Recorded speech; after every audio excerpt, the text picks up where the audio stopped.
Testing, testing, testing. One, two, three. Ooh, has my sound been out this whole time? Sorry about that, guys. Ooh, uh, that happens. That can happen. All right, let's go backwards because I know some of you are like, wait a minute, what?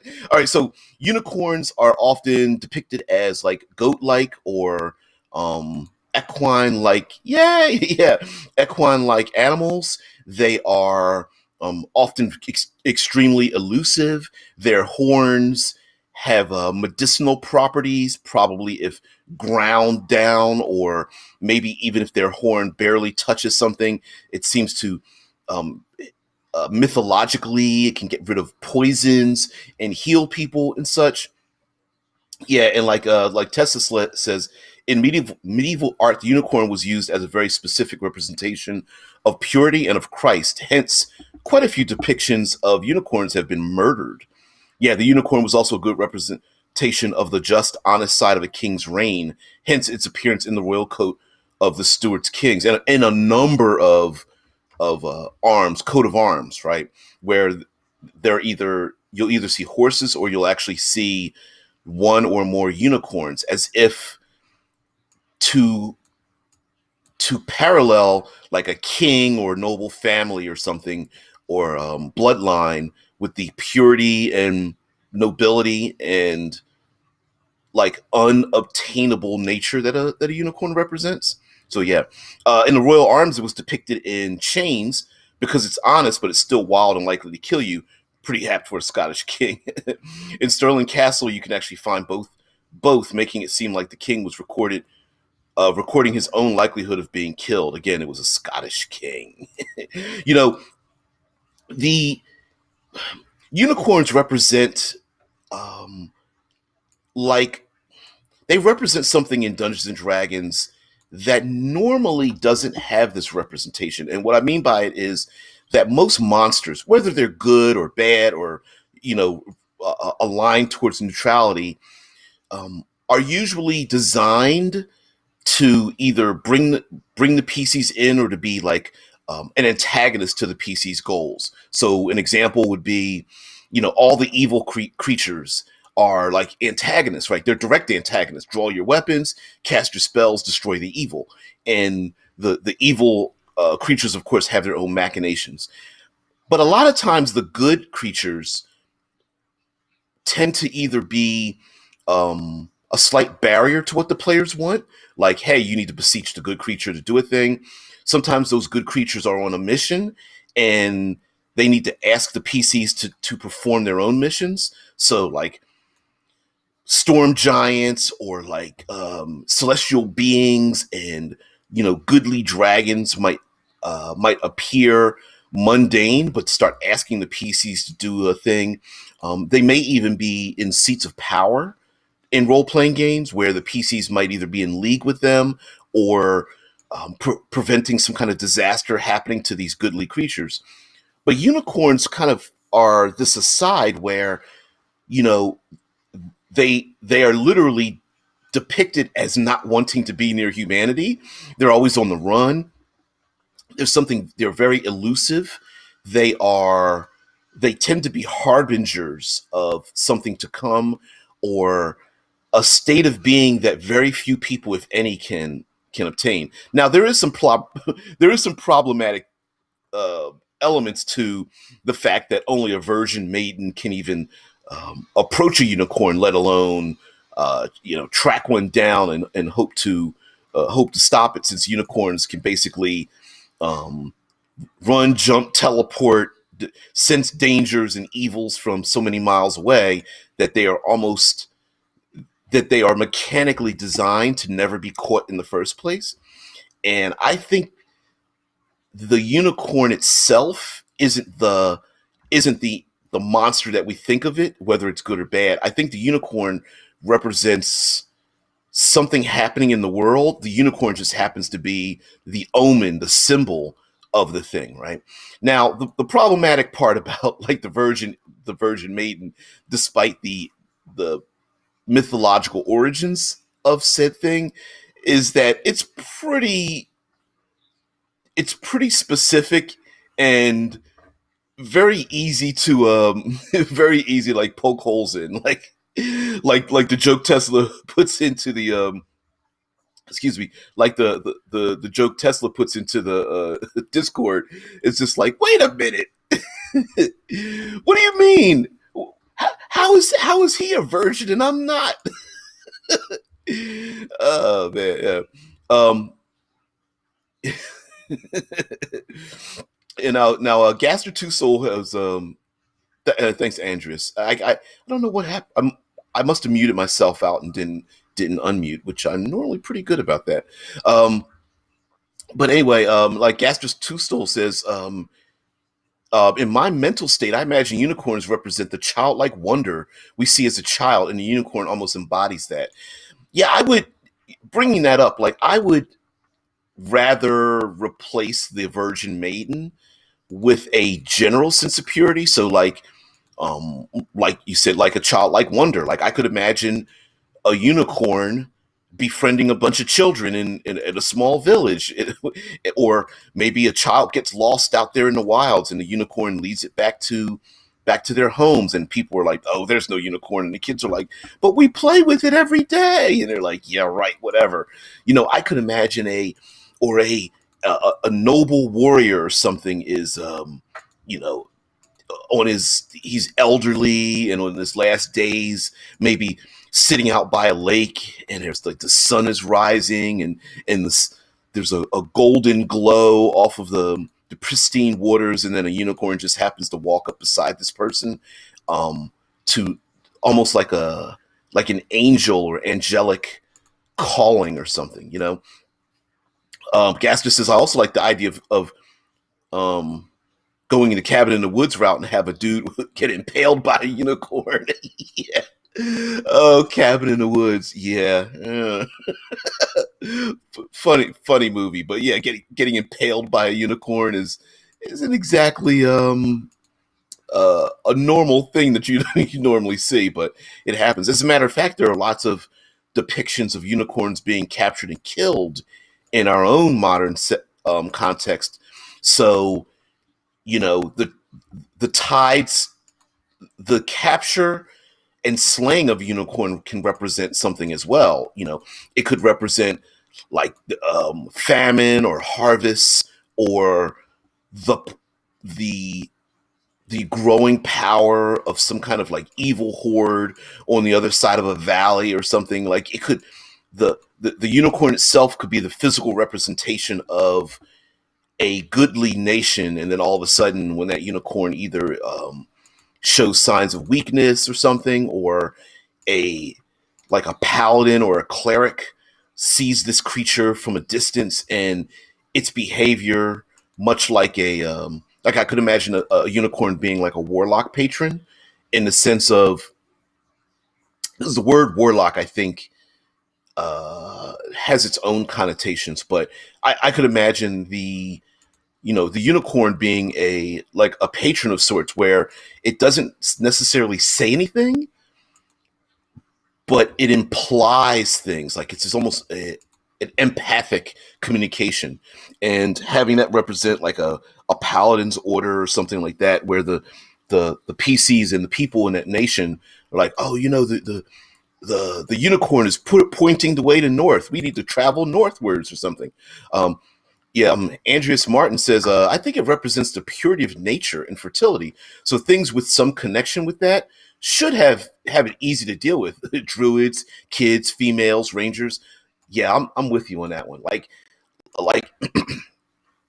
um, a druid's circle that's finally cured a plague that's been sweeping through. Maybe the unicorn shows up, or they're trying to bring the unicorn back into the woods or something. I think also fits into that category. Um, Maybe there are, like I brought up before, they could be kind of angelic, where they follow people who are sick or noble of cause. A unicorn could appear when the population isn't sure whether there's someone noble enough and just and pure enough to lead the nation. Maybe a unicorn shows up to bless a coronation or something. Also, I think fits as well. Um,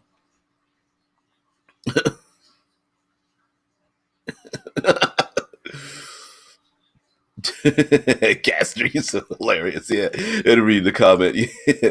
Oh, Andrew says an equine version of the Lady of the Lake. Yeah, you know what? Yeah, I could see that a unicorn appearing to, like, say, guide a player character to a particular location. Maybe instead of handing out like magic items to, um, instead of raiding magic items out of a place where the PCs have gone in and killed everything, maybe at the end of the adventure, the the holy knight, closes his eyes and kneels before the great lake or something, and then all of a sudden, literally walking across the water of the lake is a unicorn who, like, points his horn down into the water, and the PC, like, scrambles down into the waist deep water to pull a flaming sword out of it or something. Like, I could very much see that. Yeah. Yeah, and like, Andrus says, also, it's weird that in 5e the unicorn is a celestial, not a fey creature. Yeah, I think maybe they decided to make it a celestial creature because of its purity. Like, I could imagine like celestials or people living in the upper planes, like, riding unicorns as a norm rather than the exception, because fey creatures tend to be far more, not just chaotic, but they can lend themselves to evil that maybe they didn't want the unicorn to be associated with. uh Gaster Two Soul says the unicorn thing does sort of blend into some homebrew stuff I'm working on, because a guild I made called the Order of Pan, and they have a unicorn in a Celtic knot on their coat of arms. Now, the thing about, like, the gaming aspects of like a unicorn, right, are really weird because on one hand, the unicorn kind of represents something that really shouldn't be killed, but on the other hand, they are depicted as like the the ultimate game, right? It's the like, if you're a master hunter, the unicorn is something you really want to hunt down and try to capture. And so I suppose in a strange kind of way, we it does represent like obsession as a possibility as well. Like Rickard says, have we mentioned that the unicorn is the national animal of Scotland? Yeah, yeah, yeah. Tesla dropped that into the Discord, and not just Scotland, but if you take a look, there's a lot of coat of arms where the unicorn is represented on it. I'm thinking the unicorn also is representative, although it might not be a unicorn, is probably representative of many other cultures where human beings have an almost impossibility to be as pure as the unicorn wants them to be, right? It's like unobtainium. It's the could I ever reach that pinnacle? And so I think on one hand, the person that wants to hunt and kill the unicorn represents this desire to do something. It's like a fable, right? Or like the one of those anecdotes that says, like, hey, the desire to hunt after the unicorn means you're already going to fail in the mission. You know, I'm not wording it right, but it could be done that way. Also, it's this idea that if you think you're pure enough, you probably aren't, right? Most of the time, the people who are pure enough to even bother walking up to a unicorn and befriend it, um, have no desire to capture and or kill such a thing. It's like it finds you, you don't find it, kind of monster or creature or whatever. So it is a little bit bizarre to actually give it stats in a way, where I think it more or less represents something celestial, spiritual, a an embodiment of reaching a particular status or falling from a particular status as well. Um, you know, and you know there are a number of things that unicorns can be used for, which we will get into if you don't mind. Oh, Rickard says, not coat of arms, national animal like the bald eagle or bison is the national animal for the states. Oh yeah, yeah, yeah. Str- Strange, but not that strange. I think for the unicorn to be a national animal. I think Rickard.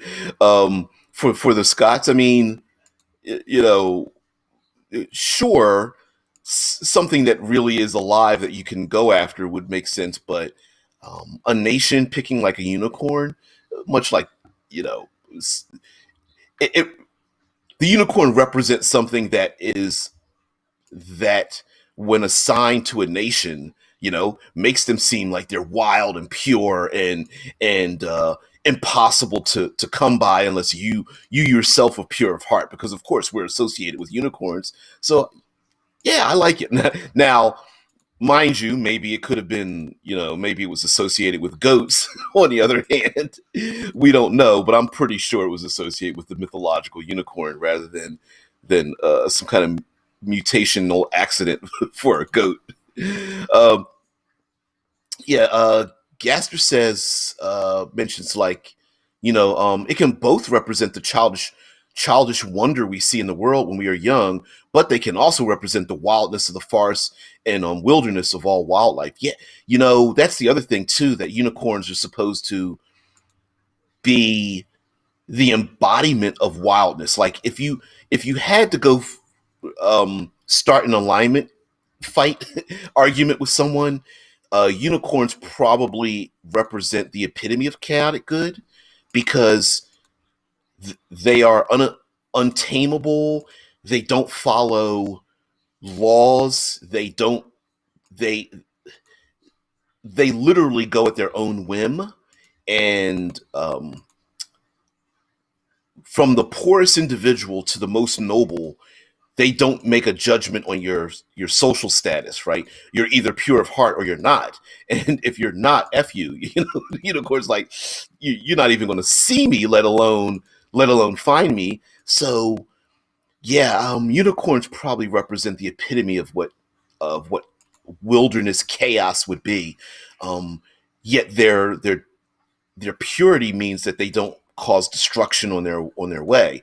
If someone of a noble knight went against their order, and you know um, went against their vows and all that kind of stuff, I don't think the unicorn could care less whether you um, maintain your vows. It's just going to look at were your actions pure, right?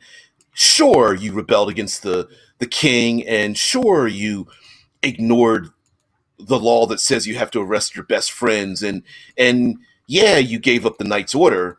But if the unicorn senses that you did it out of righteousness and purity, it's not going to make a judgment on that. And I think they're supposed to be empathic and smart enough to tell the difference. So yeah, I think they represent like the epitome of like chaotic good in their nature. Yeah. Andrea says it's more spirit than flesh. If it's more spirit than flesh creature, it could be. I'm sorry. It could let itself be hunted like a ritual to give a boon, a blessing, or elevate something, like the Lady of the Lake thing. Yeah. For me, I think unicorns aren't really monsters. I'm with A. Martin. I'm thinking that unicorns are more spirit like, where they could lead one or more protagonists astray. The idea of like, hey, instead of the sage walking into the tavern and handing the PCs a map, maybe the PCs are at an encampment and they look off in the distance and they see the unicorn and just follow it, right?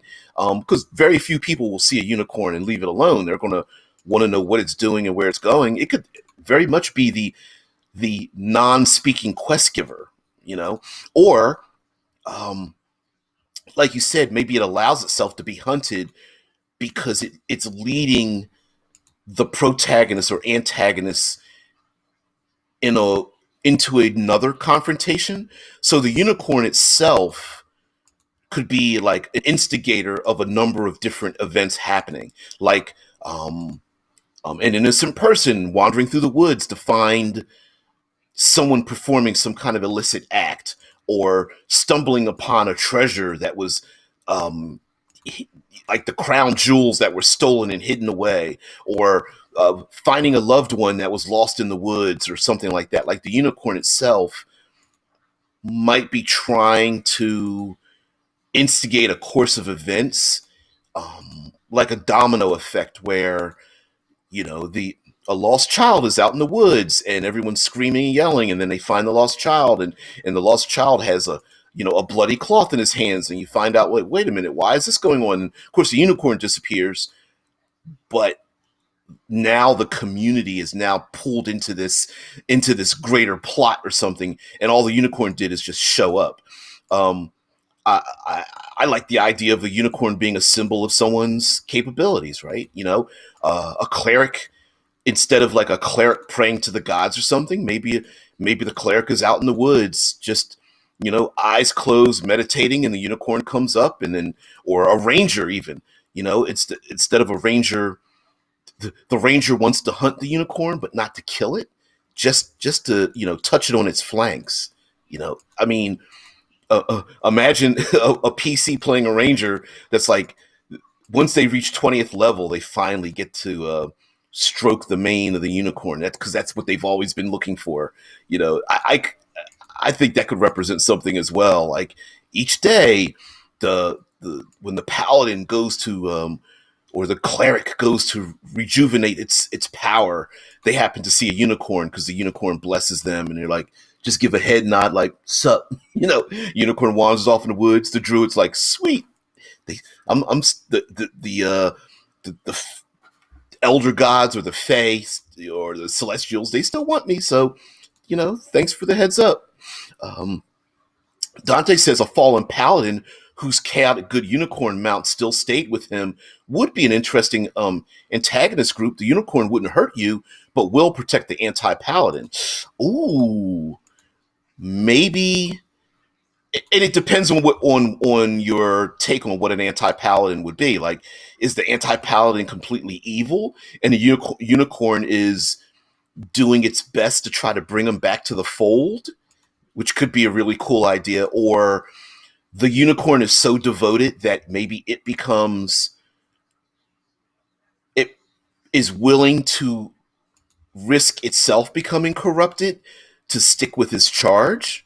You start, like, there are many colorful depictions of like blackened unicorns or spotted unicorns, or like um, nightmares unicorns. The unicorns. I mean, excuse me, the horses that have like the flaming hooves and can breathe fire and stuff, but they still have the unicorn horn.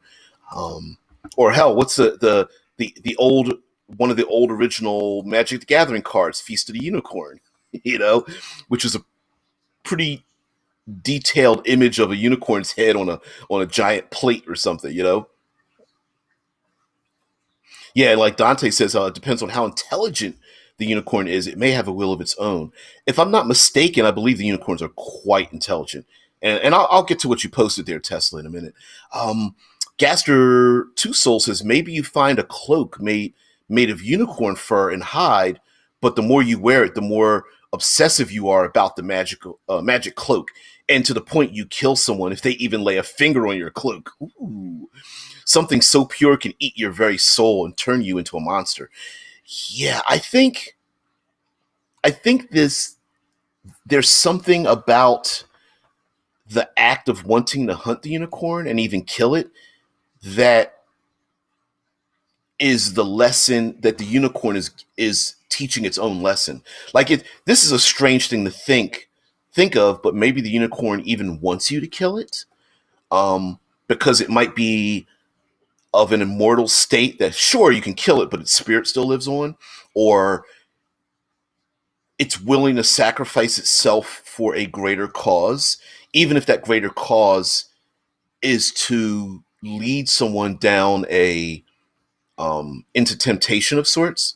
And the unicorn might be giving a lesson, or establishing its an individual, so that everybody knows that, what, you actually killed the unicorn, and everyone's like, you shouldn't have killed the unicorn. Like, You told me to kill it. We've been hunting it for generations, like our family. What do you mean I shouldn't have killed it? It's it can be one of those things. Like, yeah, you were supposed to go after it, but no one ever thought you would actually do it. You know, um, it's eating a unicorn, killing and eating a unicorn is tantamount to like cannibalism I think in pop culture, right? Um, yeah, like Gaster says, sure, you've killed a unicorn, but what was it all for? You've hunted, killed the most prized game, and along with it all, you've killed your own hope. Yeah, yeah, I like that idea. Yeah, yeah, like you said, perhaps you kill the unicorn, but after you do it, what is there to do next? You finish your task, you're out of food and water, and you're alone. You have no way out. You won, but was it worth it? Like a Pyrrhic victory, right? You hunt the unicorn and then lose sight of your own humanity, or you go so far that you get lost in the woods and you can never find your way back, or you bring the unicorn back, you kill it, and now everything in your life starts to turn to shit, right? Like people don't like you, you're you have no financial sense, your house burns down, people in your family start getting sick, you little things start happening to you over and over and over again.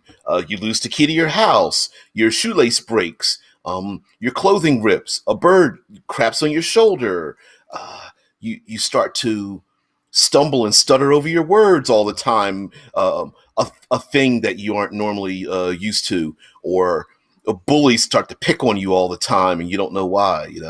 Dante says unicorns could be the ascended form of a just horse, like it's a celestial ghost form or something, returned to life to do a task.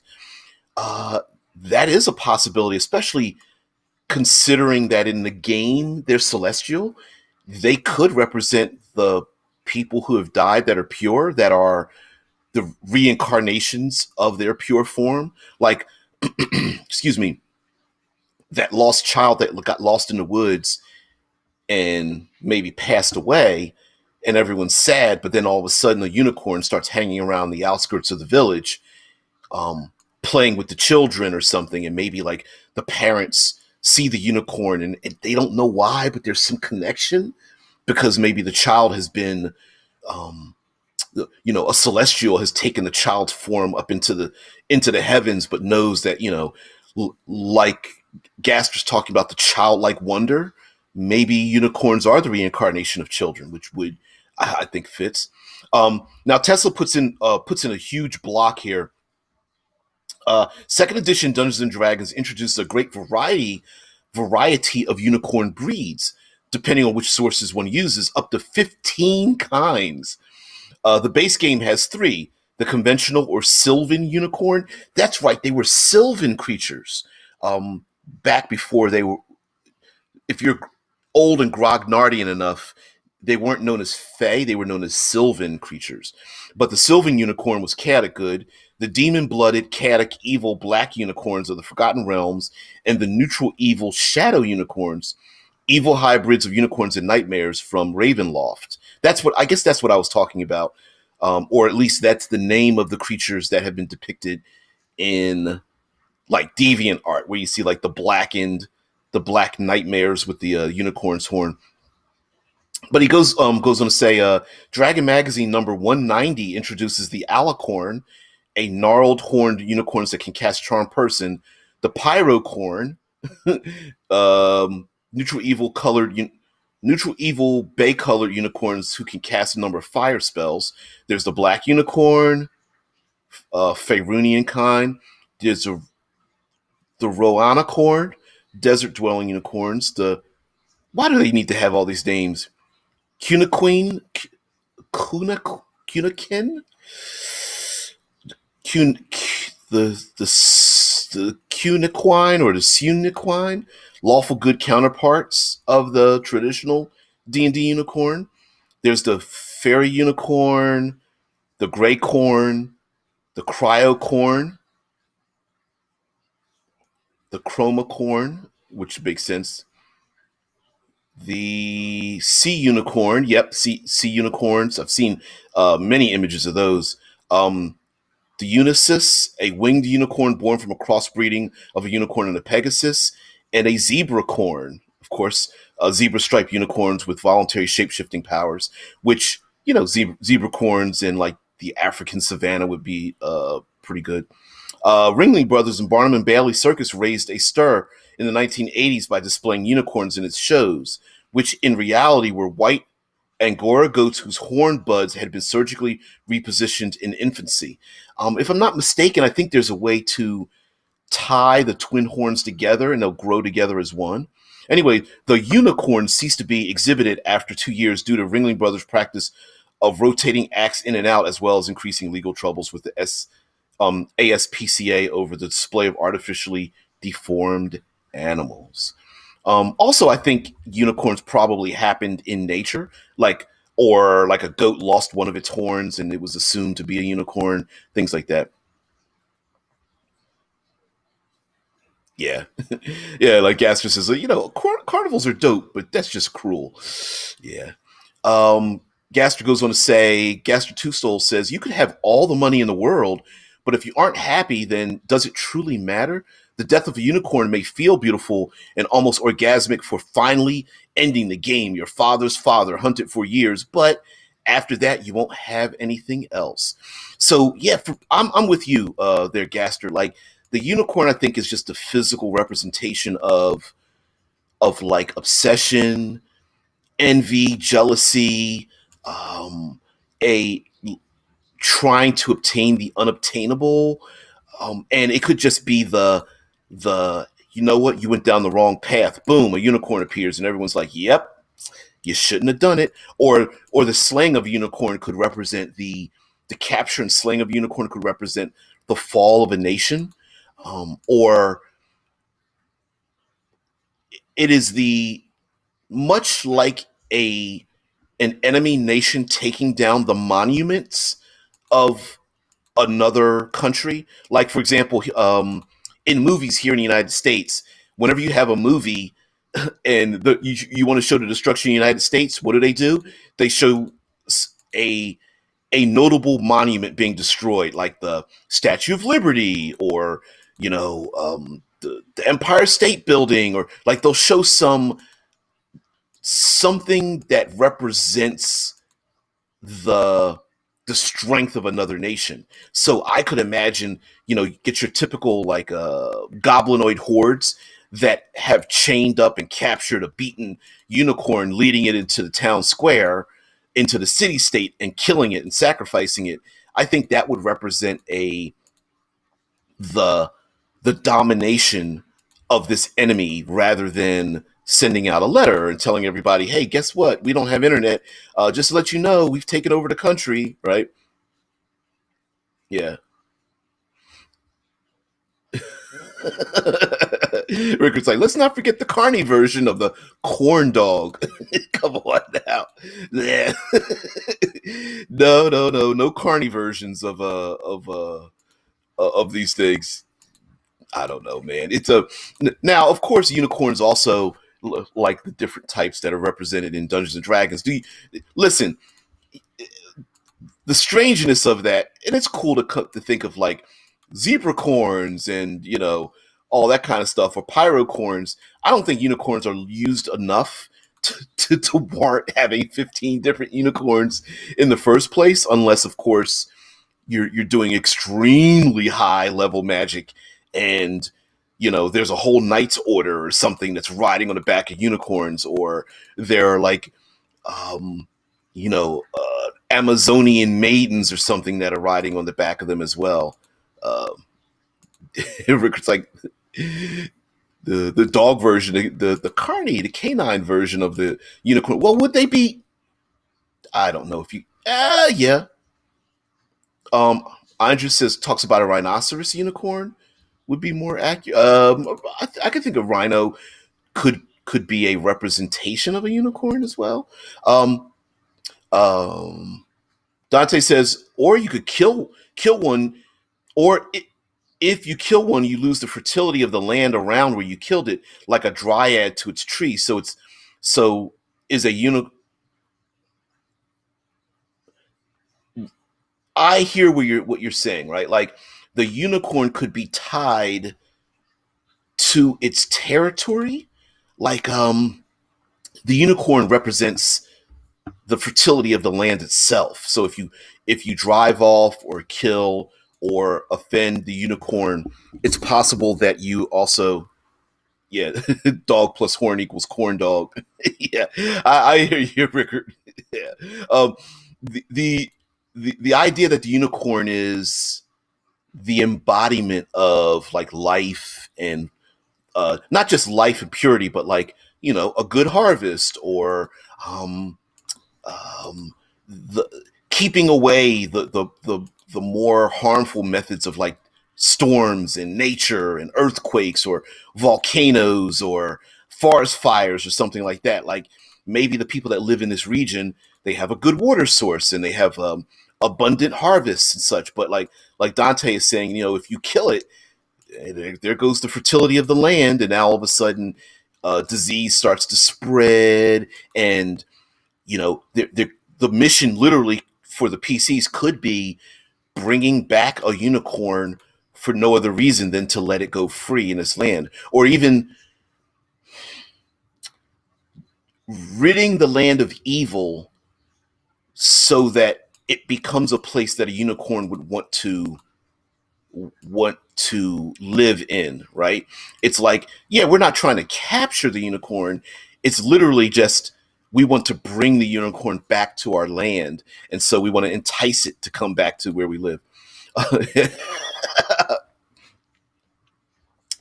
Gaster's like, no one fucks with the Washington Monument, though. It's always the Statue of Liberty, the Empire State Building, the Lincoln Memorial, but no Washington Monument. Is it because it looks like a weird square penis? I don't know. I've seen very rarely, but I think there's some Washington Monument fuckery going on in some things. But yeah, you're right. Maybe it's just not as recognizable. That's a possibility as well too. But yeah, taking down a monument of a country usually is more effective than actually destroying the nation itself. Hell, every movie that has something with the states, you always see like the American flag burning in the background, or like fallen over and destroyed, or something like that, or it's somehow, what is it, like it's hanging from a long post, and the enemy like takes a blade or something and cuts it down, and in slow motion it falls to the ground, and we all sit there crying like, oh no. And that represents the fall of the nation. I think the same thing. I think a unicorn captured or injured, or the PC see a unicorn with a couple of crossbow bolts in its flank, and they turn around like, you mother, and they go after the people who bothered to do such a thing. uh, I, I I think the unicorn just represents. I think it's a physical representation of like a warning, or um, a course of events that is leading someone down the wrong pathway. If a young noble is going to take over the land, like could you imagine, like in Game of Thrones, like Joffrey shooting a unicorn in the flank with an arrow? That's a pretty clear indication, like this dude is crazy. Maybe they shouldn't be a child king or something. Andreas says in fifth edition the unicorns have regional effects. Healing good creatures works better. Natural fires can't burn the forest, and curses just stop. Um, yeah, like it could be that, just like for example, like what was brought up earlier about the unicorn itself can represent a boon. I could imagine it, like you're saying, like forest fires don't burn the woods down, and healing works a lot better. Hey, guess what? You have roll twice as many dice and pick all the best ones, or something, or your healing is doubled, or your natural healing is less. You only need, for a long rest, you only need to sleep for 4 hours instead of 8, and if you're an elf, it's only 2 hours instead of the 4, or something. Like the regional effects that way. Oh, what some of the other regional effects are? keeping the undead away or fiends away or something like that. So um, evil creatures might try to enlist the help of humanity to drive away or hunt down the unicorn, because whatever evil machinations are out there are literally trying to get a foothold in the land, and the unicorn's presence prevents the evil lich from recruiting its army or something like that. Yeah.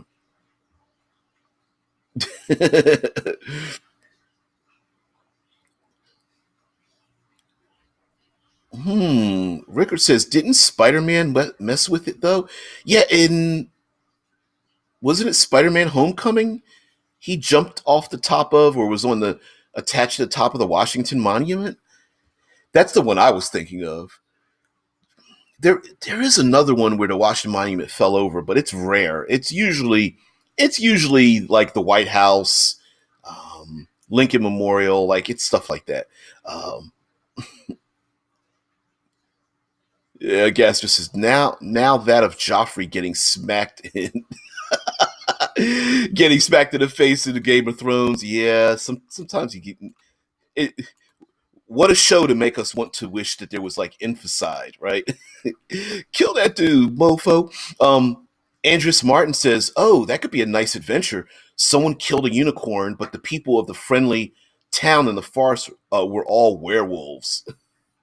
Um, well, that could be taken two ways, right? One could be that the unicorn has been like a band-aid, kind of keeping an ancient curse away from the people, or the unicorn got killed, the PCs go to investigate, the people are acting like they're innocent, but really they're the ones that did it, you know?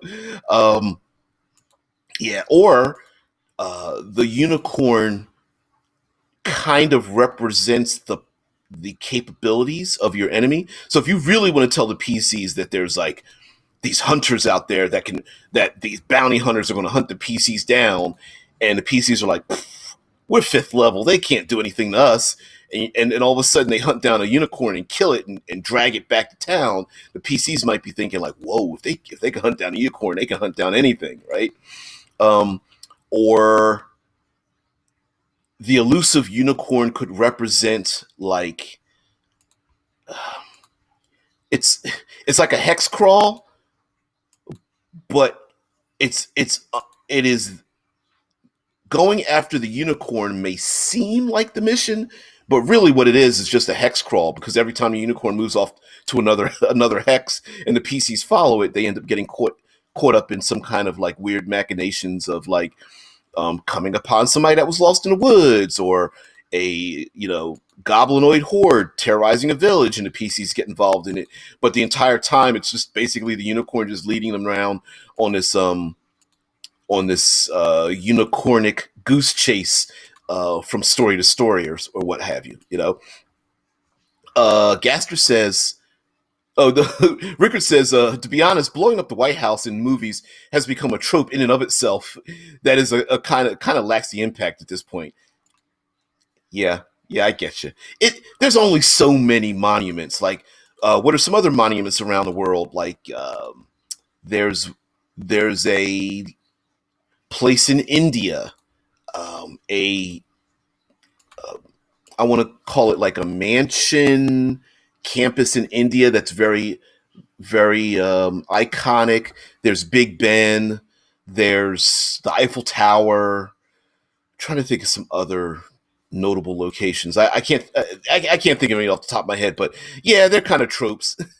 Not kind of, they are. Um, Gaster says, perhaps you could go into the Order of Pan route, where to prove yourself as one with the Fae and with the forest by killing and eating and drinking the blood of a unicorn. Um, that could be taken two ways as well, right? Like, it could be taken literally on its face value, that you're literally supposed to join the Order of Pan, let's say, to hunt one down. Maybe that's where the evil Fae come from. Um, on the other hand, it could be like to join us, you have to do this thing. But then when you do the thing, you realize that you shouldn't have done the thing in the first place. And the goodly fey creatures are like, whoa, maybe you shouldn't have done that thing. Like, we were just joking. You weren't supposed to actually do it, but you did it anyway. Um, it could be maybe in your world, the Taj Mahal. Thank you very much. Why did my brain? I farted on that one. Yeah, thank you, Rickard. Yeah, the Taj Mahal is is that iconic image that's photograph is always taken with the pool of water in front and the long walkway up to the head of those teardrop shaped um, pinnacles on top of the towers and stuff. Yeah, Tesla says the Washington Monument is cracked and slightly damaged, and its elevator gets wrecked. Yeah, yeah. That's the something like that happened in I. Why can't I remember what happened in Spider-Man: Homecoming? Hmm, weird. I don't remember it. So unicorns themselves aren't really something that you can imagine the PCs actually doing battle with, but either saving the unicorn's life or hunting it down and killing it, especially if you want to run like a an evil campaign, because a lot of players, we all know there's a lot of players that are like, we all want to play evil characters. This could be one of the impetuses to like start something like that, or hell, it could even be the origin of a player character. Like, why do you have horns like as a tiefling? Well, I drank the blood of a unicorn, and I haven't been able to get over it. Right? Like, it could be that. Oh, Rickard says that is what happened in Spider-Man. I forgot that. Why did I forget that? I'm a Spider-Man fan. Anyway, yeah, the monument cracking and the elevator getting wrecked is a thing. I think you can walk up to the top, but I wouldn't suggest it. Um, Gasper says, perhaps killing a unicorn uh, strips you of your human nature, turning you into an animal and become one with the forest. Imagine the opposite of the forbidden fruit, and instead of giving you knowledge, it takes away knowledge. Ooh, yeah, especially if the unicorn is basically immortal. The unicorn, it doesn't matter if you can kill it. It always the unicorn lives in a cycle of teaching you a lesson. So, I could imagine the dark woods populated by the people who always desired to go after the unicorn, you know, um, which as we head towards the end of this, talking about unicorns, the reason why it came up is I have an announcement to make. And I can't go into too much detail because I did sign an NDA, a non-disclosure agreement, which tells you kind of what the announcement is. I'm officially announcing that I am in contract to help work on a project for the next year with N World, EN World, and EN Publishing. So I have been beseeched by the individuals who work over at N World to help with a very massive project, and I'm very happy to work with them. And it just made me think of like, yeah, yeah, it made me think of it's. We've all heard the term like going after the brass ring or whatever. For me, it's like it's actually like finding the unicorn out in the woods. It's like what? That can't happen. But it also seems like it's also the kind of thing where I still have to pinch myself a little bit, and I'm sure the people at N World are like, whatever, dude, you just just join us. You're just one of the family now. I just hope I don't crap the bed with working with them. But yeah, it's supposed to be a really big project. Again, I'm not really allowed to disclose what it is or what I'm working on or how long it's going to take me, but it will take probably a year's time, and so we're working on that timeline right now. So yeah, signed a contract and everything, the whole 9 yards. So my Sundays are going to be more or less dedicated to you know writing and rewriting and submissions and things. I'm working with a larger group of people, and so yeah, dude, yeah, yeah. They reached out to me. What I didn't realize, thanks, dear. What I didn't realize is that there was actually a contest of sorts for people to submit um, writing samples for them to pick people, and I didn't even realize it. I was just like, oh yeah, whatever. No one's gonna pick me. So as we speak, I've been contracted, so that's cool. It made me think of the unicorn. It made me think of like, yay, I found it. Now what? you know, it's so so yeah. Now, mind you, as time moves on, I'm sure while I won't be able to reveal details, they will either allow us to reveal details or they themselves are going to post those details on N World. But yeah, they've been around for 20 years now. The Ennies, they represent the Ennies. There's the Insider magazine, spelled EN, the number 5IDER. I guess you could pronounce it N fighter. But anyway, but you get the point, right? So I believe they are a British group that specializes in what is it, like D&D news, role playing game news, and all that kind of business. So yeah, so that's my that's my brass ring, golden goose, unicornic analogy for this week. Yeah, but anyway, just to summarize, right? Like unicorns don't really represent. I think they represent more than just a stat block, right? They represent um, part of nature and wildness, and I love Gaster's form of childlike wonder. I love the the image of that. It also represents purity and justice, and not necessarily just virgin maidens, but like children or a righteous cause. They could represent anything from a boon. Like I could imagine a player character describing their capabilities, not necessarily them having power, but a unicorn blesses their power. Like, hey, my cleric goes to heal you, or my paladin lays on hands, or my druid goes to heal you. And instead of the druid doing it, what they do is they kneel in front of their ally, and then all of a sudden, walking from around the corner comes a unicorn whose horn just happens to touch a person on the forehead to heal them, right? And then everyone looks up, and then all of a sudden, unicorn happens to walk around the corner of that tree and disappears. So I could imagine something like that. I could even imagine a unicorn being a warlock patron.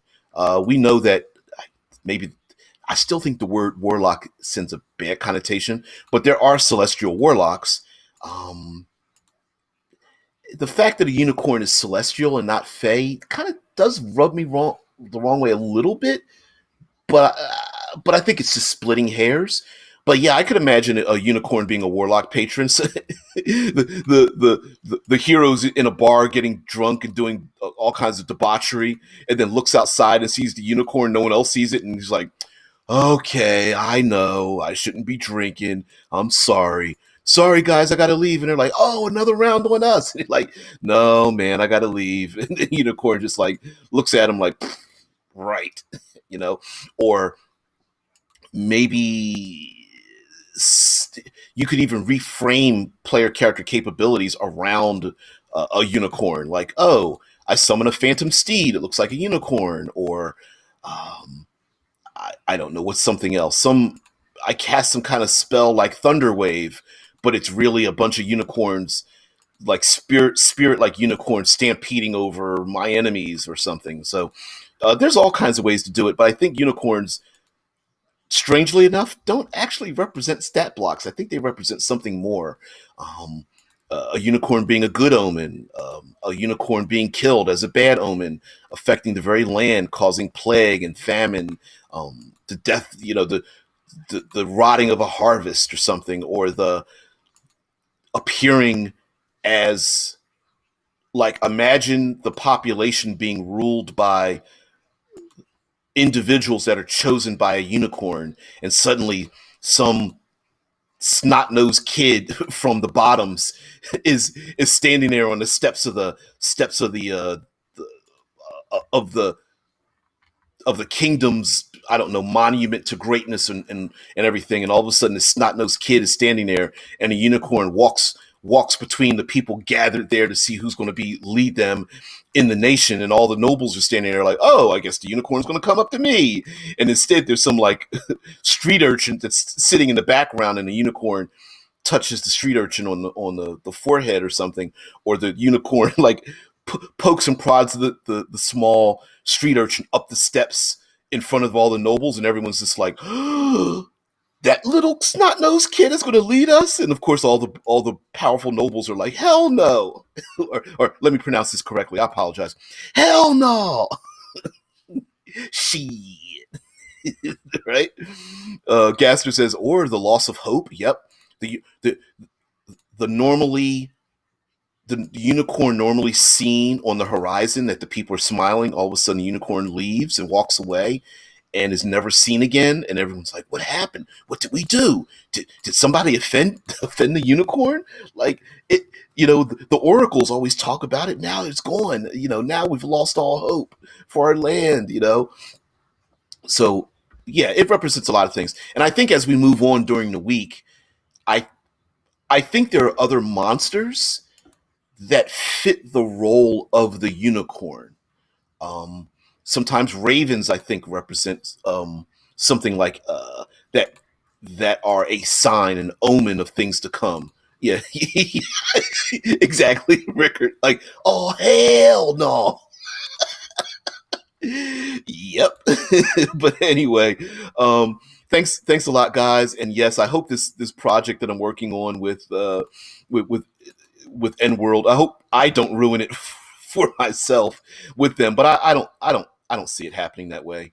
Um, they are bringing me in on what I've been talking about for years now, which is exploration and all that kind of business. So hopefully I can add my 2 cents in, and fingers crossed it just leads on to bigger and better things. So guys, thank you very much. Thank you very much for even being part of this. Like, unicorns, kind of boring, right? Like, not too many places to go. But again, me, I like backing myself into a corner. So maybe we can all get rid of the cobwebs in the head and come up with some creative as well. So guys, everyone, have a great one. I will see you later. Great day. Bye. Thank you so much. And man, I can't wait for this project to just come to fruition. I don't know, man. I'm so excited. Anyway, thanks for watching.